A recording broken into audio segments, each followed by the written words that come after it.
we are going to continue class 12 physics chapter number 4, that is moving charges and magnetism. In the last video we had studied about the Biot-Savart's law, and we know that according to Biot-Savart's law,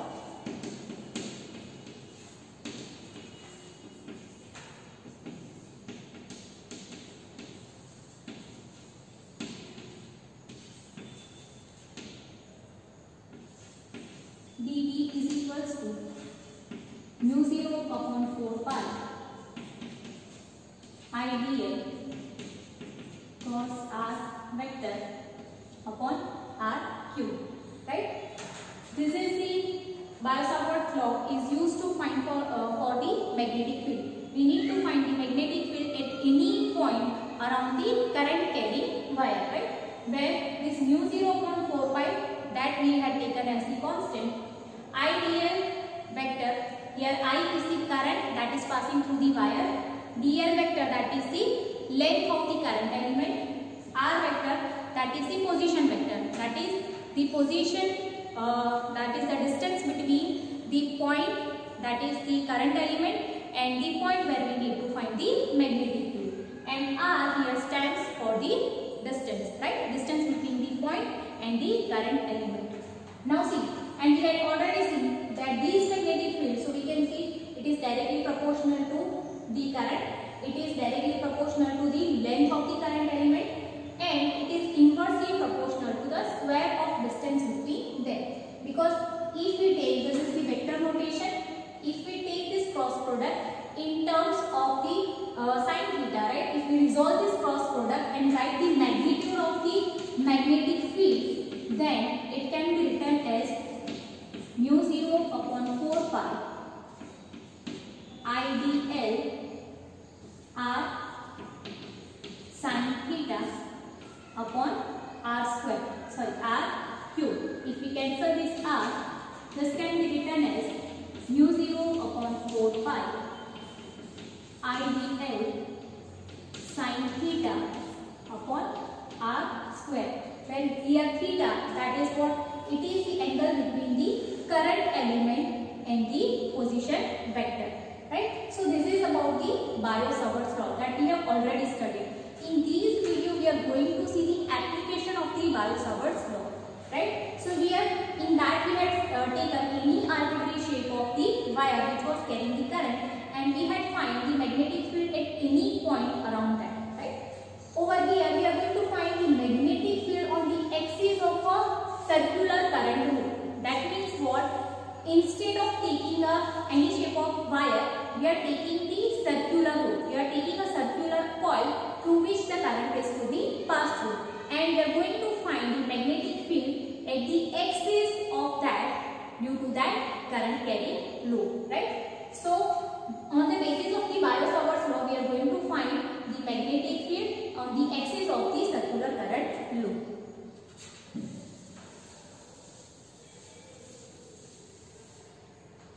So first of all,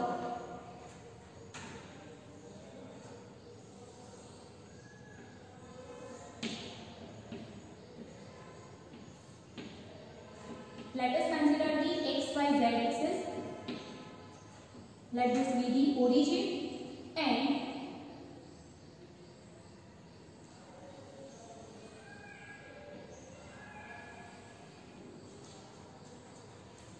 this is the circular loop through which the current is passing. Let us take that the current is the steady current, that means the constant value of current is flowing through this loop, and it is flowing in the anti-clockwise direction. So let I be the steady current that is flowing in the anti-clockwise direction. So this is the circular loop through which the steady current is passing, and due to these circular current carrying loop, we need to find the magnetic field. As I have written magnetic field on the axis of the circular loop. So you can see over here, the circular loop it is in the YZ plane, right? And O is taken as the, that is the origin of the coordinate system, that is taken as the center of the loop. Let circular loop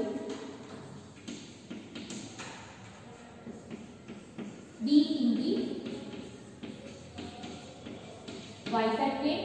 Its center is taken as the origin. Its center is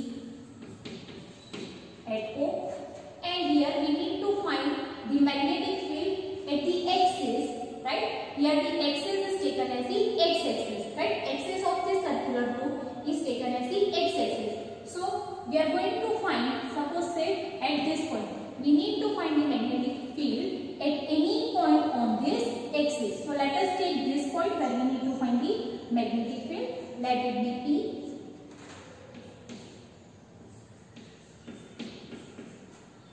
Let P be the point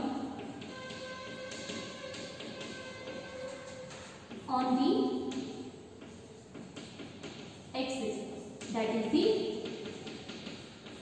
x-axis. Okay.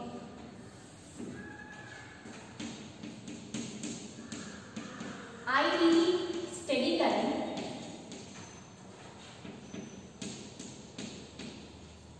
which is flowing in the anti-clockwise direction.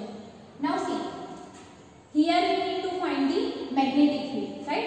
And suppose we are considering, as we had seen in the Biot-Savart's law, instead of taking the whole wire, we had taken small elements of that wire, right? And then we had find the magnetic field due to each element. So here also, instead of taking the whole circular loop, we are going to take a small portion, a small element of this loop, right? So let me say this be the small length element, right? So let that be dl vector, and we know that the current element is, its direction is in the direction of the current. So let dl vector, that is in the direction of the current. Due to this current element, we are going to find the magnetic field at this point P. So first of all, we need to know the position vector of this point P due to this current element. So the distance between this current element and this point, let us take it as distance r, right? Here, as we have taken the center of the loop as O, this becomes the radius, right? So let r be the radius of the circular loop.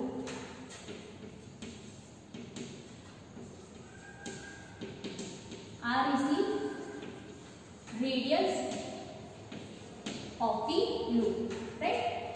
Here this r is distance between the current element and point P.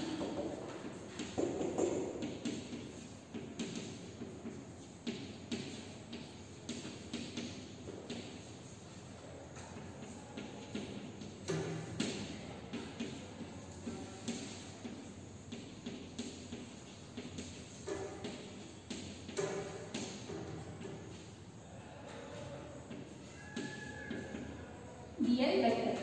Now see, the distance between the center of the loop to this point, let us consider it as x, because we are going to find the magnetic field on the axis of the circular current loop. So, and we know that it is the point we have taken, that is on the axis, right? So, distance between the center up to P, let it be x. So, x is distance between point P and the center O of the loop, right? So this is the scenario. Here we are going to find the magnetic field, right? So we can apply over here, right? For this small element, if we want to find the magnetic field at this point P, then we are going to use Biot-Savart's law over here. So apply Biot-Savart's law to find the magnetic field at P due to this current element dl.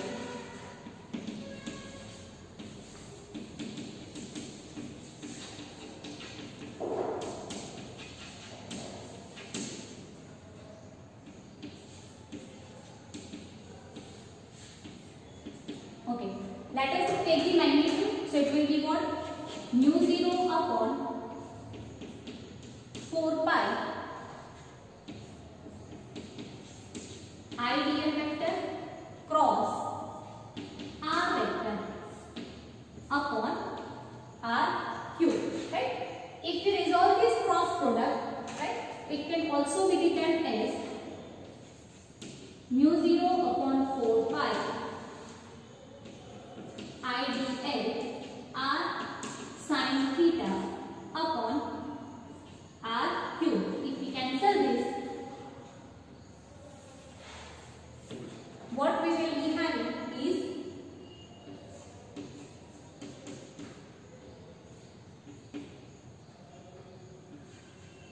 mu 0 by 4 pi IDL upon r square sin theta. See, this we have already studied that theta, that is what? That is nothing but the angle between the current element and the position vector.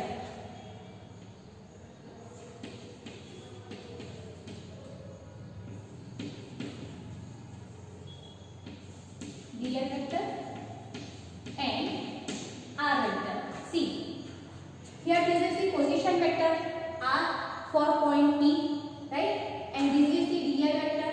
So these theta, these makes an angle what? It makes an angle of 90 degree. The current element and this position vector, it makes an angle of 90 degree. So here we can say that theta is equals to 90 degree. Angle between the current element and this position vector is 90 degree. So taking this sin theta as sin 90 degree, sin 90 degree will be 1. So this equation can be written as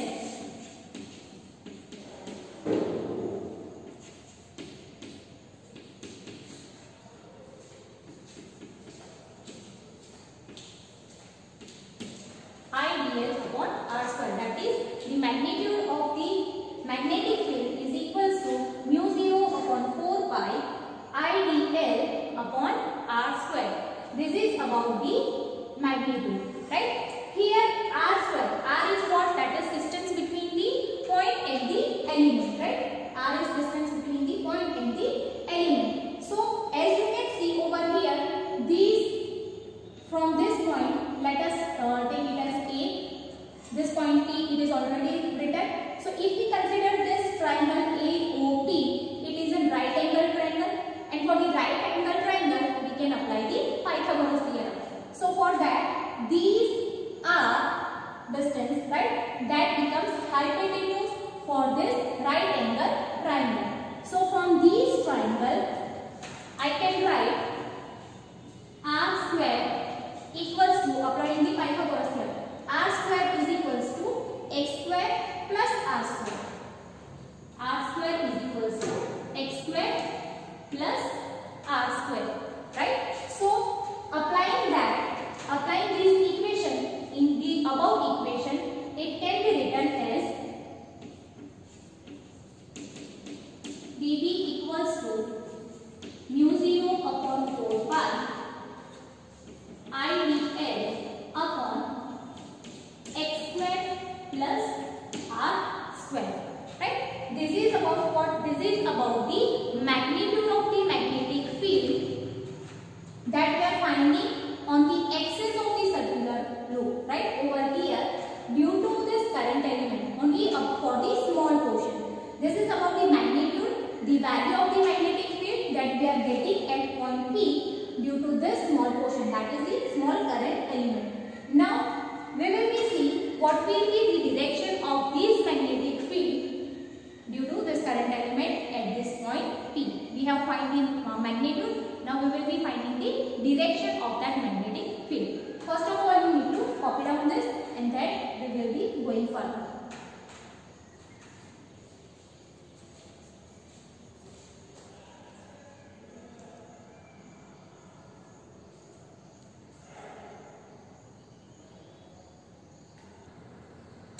So the magnetic field due to this circular loop at point P,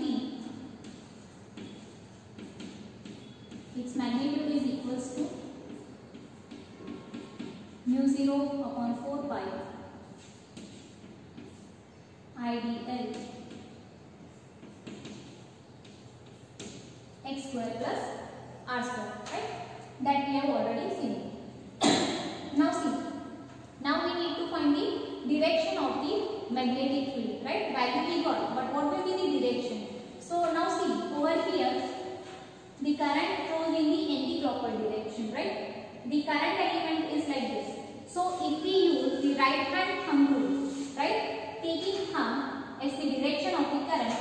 this, right?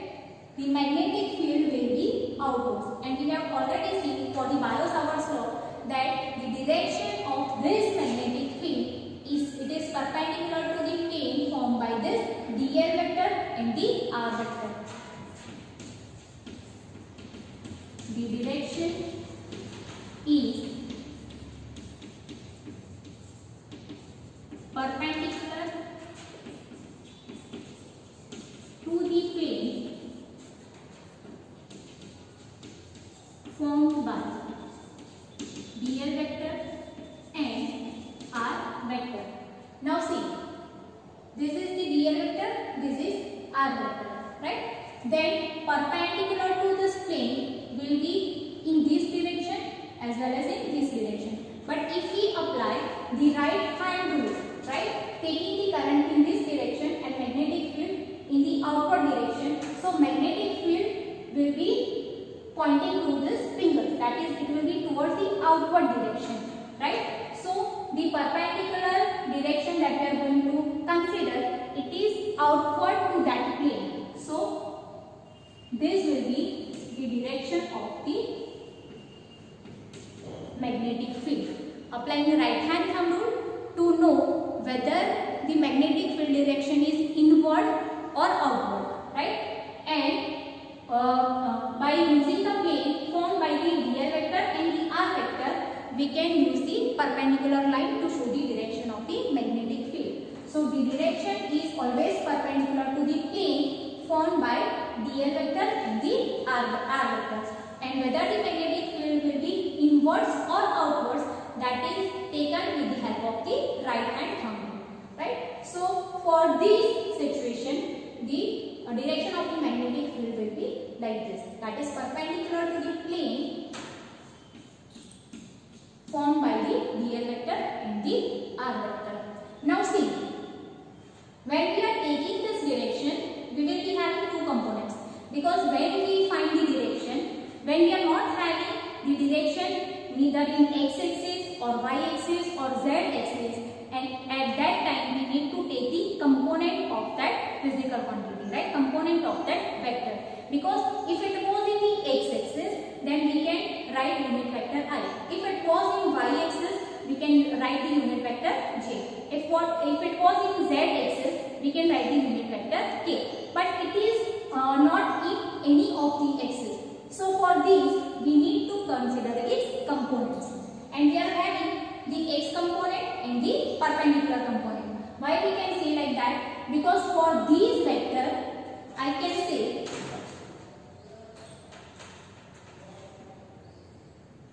this is the x component, so I can write it as ddx, right? Because it is along the x-axis, we can consider it as the horizontal component.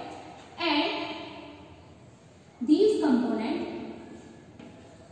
it is dv perpendicular, because it is perpendicular to this axis.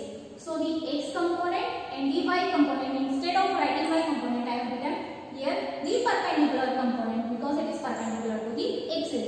As these component is along the x-axis, so I have written over here the dv axis, right? And we know that this horizontal component, that is the component along the x-axis, that can be written as dv cos theta, right? And this perpendicular component, that can be written as dv sin theta, right? So we got two components over here. Now see, here we have considered only these elements. But if we take the diametrically opposite element, that is, here I have taken a component over here, then its diametrically opposite element, that will be this dl vector, right? Then if I want to find the magnetic field at this point due to this current element, then we need to consider the distance between these elements and this point P, right? Then in that case, this will be the distance, right? R, and this is the element. So for these elements, the magnetic field will be in this direction, right? And in that case,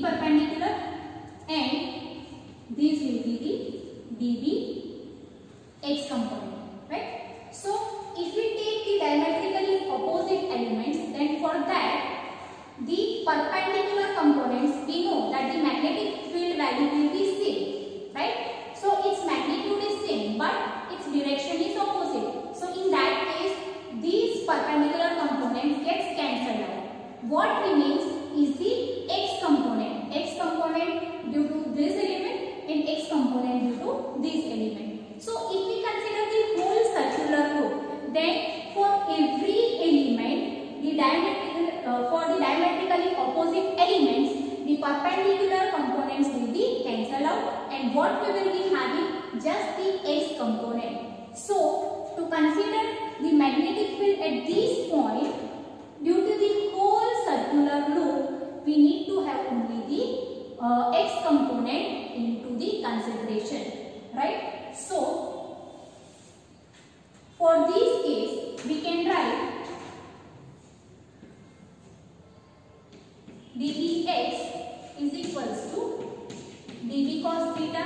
Why? Because for this direction, we are not going to consider the perpendicular component. We are only going to consider the X component. So for that, dBx is equals to dB cos theta, and we have already written the magnitude of the magnetic field, that is mu 0 upon 4 pi IdL x square plus r square. Now see, cos theta over here, right?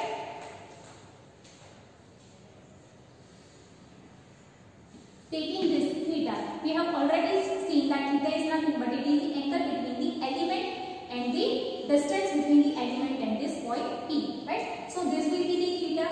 Now if I apply the trigonometric function over here, that is the cos theta, then for these triangle AOP, cos theta will be what? From the figure, for the triangle AOP, cos theta, we know cos theta is nothing but adjacent upon hypotenuse, and for this angle theta, adjacent is this radius r, so it is r upon hypotenuse, that is r. Okay, now see, from this figure we have written r square is equals to capital R square plus x square, right? R square is equals to r square plus x square. So from this we can write r is equals to square root of r square plus x square. So applying this over here, I can write under root x square plus r square, right? So applying this formula over here, that is cos theta is remain. So applying the formula for cos theta in this equation, what we have, that is dBx is equals to mu 0 upon 4 pi IdL x square plus r square. Instead of cos theta, I will be writing r upon x square plus r square raised to half, that is its square root. Now combining these two, here we are having the same term, x square plus r square, x square plus r square. Here I am having power 1, here I am having power 1 by 2. So adding the powers, what I get is 3 by 2. 1 plus 1 by 2, that is 3 by 2. So writing that, what I get is mu 0 upon 4 pi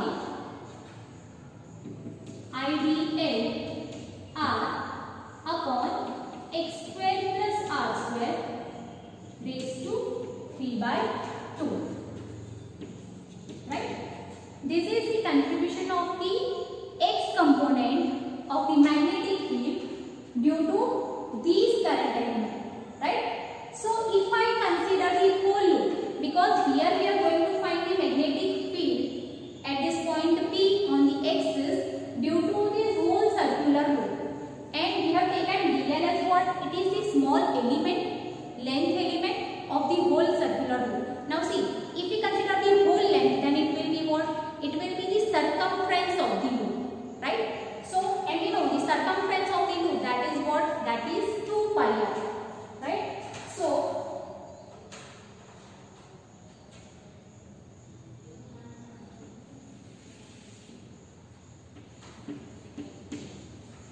for the whole loop.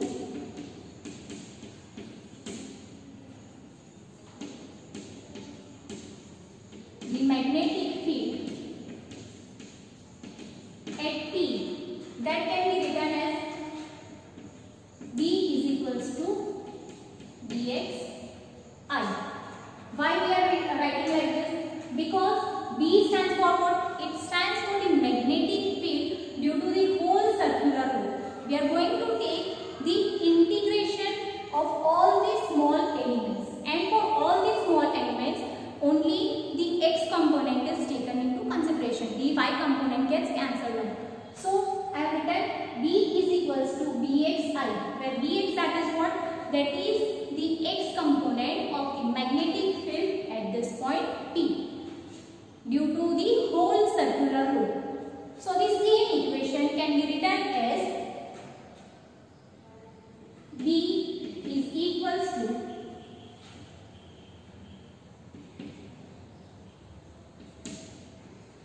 mu 0 upon 4 pi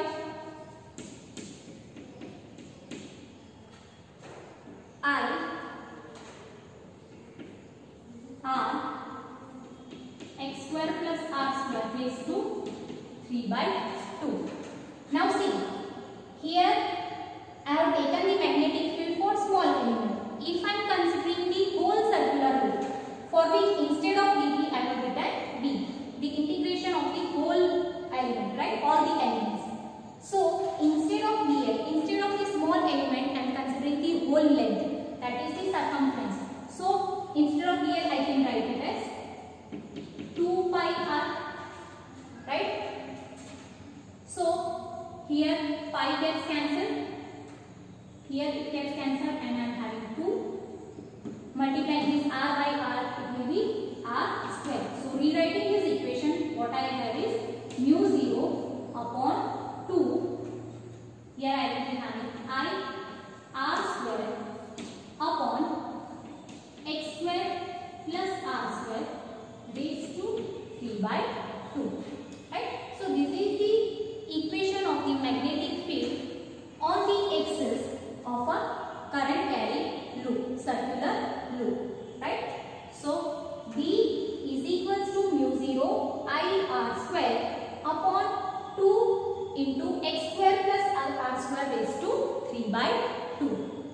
When we are considering the small element, we need to take the magnetic field due to that small element, and here I have written the small element. But when you are considering the whole loop, we need to take the summation of all such small elements, or we need to integrate for all the such small elements. So we get magnetic field B is equals to, all these terms remain same, but instead of the small element, we have taken the circumference of the loop, the whole length. So students, this was about the application of the Biot-Savart's law, where we had find the magnetic field on the axis due to this circular loop.